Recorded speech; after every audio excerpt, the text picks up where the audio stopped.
السلام ومنك السلام تبارك يا ذا الجلال والإكرام ربنا آتنا في الدنيا حسنة وفي الآخرة حسنة وقنا عذاب النار ربنا ظلمنا أنفسنا وإن لم تغفر لنا وترحمنا لنكونن من الخاسرين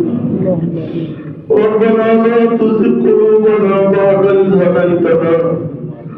وهب لنا من لدنك رحمة إنك أنت الوهاب رب ارحمهما كما ربياني صغيرا يا حي يا قيوم برحمتك نستغيث يا حي يا قيوم برحمتك نستغيث أي الله أذكر الحكم البخاري الحكم القرآن أي الله أبدا সবার মধ্যে সবচেয়ে অনুপযুক্ত আপনি মুরব্বিরা বলতে আয় আল্লাহ হুসনে নজর করে আমাকে দায়িত্ব দিয়েছে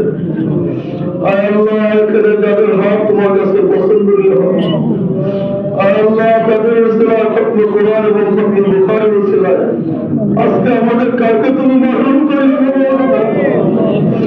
আজকে তোমার থেকে আমাদের কাউকে মাহরুম করে দেবে আয় আল্লাহ আমাদের সকলকে মাফ করে দাও আয় আল্লাহ আমাদেরকে মাফ করে দাও আয় আল্লাহ আমাদেরকে এখান থেকে তুমি পাক পবিত্র করে দেবো আয় আল্লাহ আমাদের আত্মীয় স্বজন মুরব্বীরা যারা কবরবাসী হয়ে গেছে এই মাদ্রাসা যারা প্রতিষ্ঠা করেছিলেন জমি দিয়েছিলেন খেদমত করেছিলেন এখনো যারা করতেছেন আল্লাহ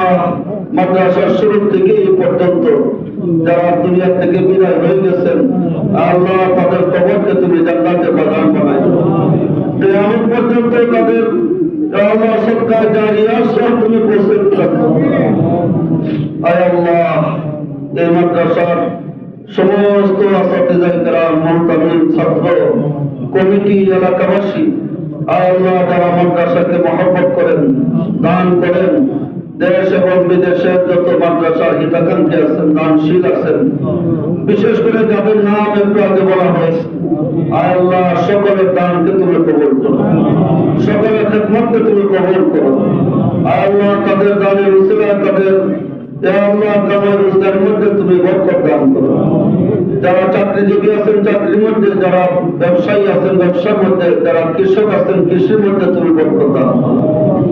আয় আল্লাহ যারা আমাদের মধ্যে অসুস্থ বিমার আছেন সকল বিমারীকে তুমি শিফা দান করো সকল বিমারীকে তুমি শিফা দান করো আয় আল্লাহ এই মাদ্রাসা আল্লাহ এলাকাবাসী যারা আছেন আল্লাহ সকলকে দ্বীনের খাদিম হিসাবে কবুল করুন মাওলানা করিম যারা আজকে দাওরায়ে হাদিস শেষ করে আলিম হয়েছে মাওলা মাদ্রাসার মধ্যে তারা থাকতে উস্তাদের নেতৃত্বে করতে ছিল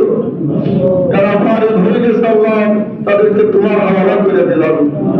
আল্লাহ তাদের ইলম এবং আমল আখলাকের হেফাজত করে দাও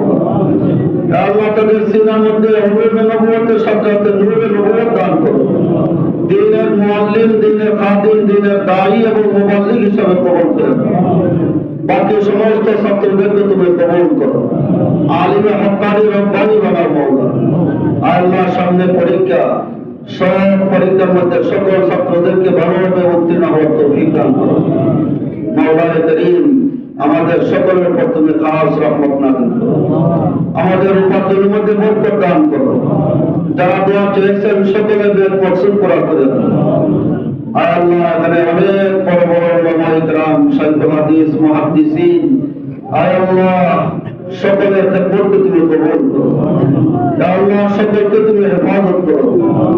আল্লাহ সকলকে তুমি মৃত্যু পর্যন্ত দ্বীনের খেদমতের মধ্যে লাগাই রাখো আল্লাহ খাস করে আমাদের বাংলাদেশের সকলের প্রিয় ব্যক্তি আল্লামা আব্দুল বাসেত খান আল্লাহ তার উপরে মাদ্রাসার জিম্মাদারি আছে মওলা তুমি তাকে সাহায্য করি আল্লাহ এই মাদ্রাসাকে তাকবীর পর্যন্ত আছে আল্লাহ তাকাসসুস পর্যন্ত পৌঁছিয়ে দেব ইয়া আল্লাহ তাকাসসুস করার তৌফিক তুমি দান করো ইয়া আল্লাহ এই মাদ্রাসা যেন ইয়া আল্লাহ পূর্বে সে আরো অনেক ভালোভাবে চলে তালিম এবং যারা সব নির্মাণ কাজের জন্য উন্নতি হয় সেই তৌফিক তুমি দান করো। আয় আল্লাহ, আল্লামা আব্দুল বাসিত খানের হায়াতের মধ্যে বরকত দান করো, তাকে নেক হায়াত দান করো, আমাদের মধ্যে তার হায়াতকে তুমি দীর্ঘায়িত করে দেবো। আয় আল্লাহ, আমাদের সকলের জন্য তুমি ইয়া আল্লাহ হেদায়েতের ফয়সালা করো, আমাদেরকে ঈমানি জিন্দেগি দান করো, তাকওয়ার জিন্দেগি দান করো, সুন্নতি জিন্দেগি দান করো। আয় আল্লাহ, আমাদের দেশকে হেফাজত করো, পুরা মুসলিম উম্মাহকে তুমি হেফাজত করো, সারা বিশ্বের মুসলিম মুসলমানদেরকে তুমি সাহায্য করো, বিজয় করো। আয় আল্লাহ, আগামী দিনে বাংলাদেশ উলামায়ে কেরামদের তত্ত্বাবধানে, উলামায়ে কেরামদের নেতৃত্বে ভালো মানুষের দ্বারা পরিচালিত করো। বাংলাদেশকে দুর্নীতি মুক্ত করে দাও, সন্ত্রাস মুক্ত করে দাও, মাদক মুক্ত করে দাও। এই দেশে ইসলামী আইন তুমি চালু করে দাও, কোরআন সুন্নাহর আইন বাংলাদেশে তুমি চালু করে দাও। এই দেশ আউলিয়া কেরামদের দেশ, এই দেশ কোরআনের দেশ, এই দেশ আল্লাহর ওয়াদের দেশ। এই দেশে কোরআন সুন্নাহর আইন ছাড়া অন্য কোনো আইন চলতে পারে না। আয় আল্লাহ, তুমি বাংলাদেশকে হেফাজত করো, বাংলাদেশের বিরুদ্ধে যত ষড়যন্ত্র আছে, যত ফিতনা আছে, তুমি দমন করে দাও। আয় আল্লাহ, তোমাদের বিশ্ব ইজতেমা 2 পর্বের উলামায়ে কেরামদের তত্ত্বাবধানে হবে। এই 2 পর্বের ইজতেমাকে তুমি কামিয়াব করো মাওলানা, সকলের জান-মালের হেফাজত করে মাওলানা। আয় আল্লাহ, এই দাওয়াত ও তাবলীগের ফিতনাকে তুমি দমন করে দাও। যারা ইয়া আল্লাহ ইতাআতি বা সাফপন্থী, এদেরকে তওবা করে উলামায়ে কেরামদের সঙ্গে রুজু হওয়ার তৌফিক দাও।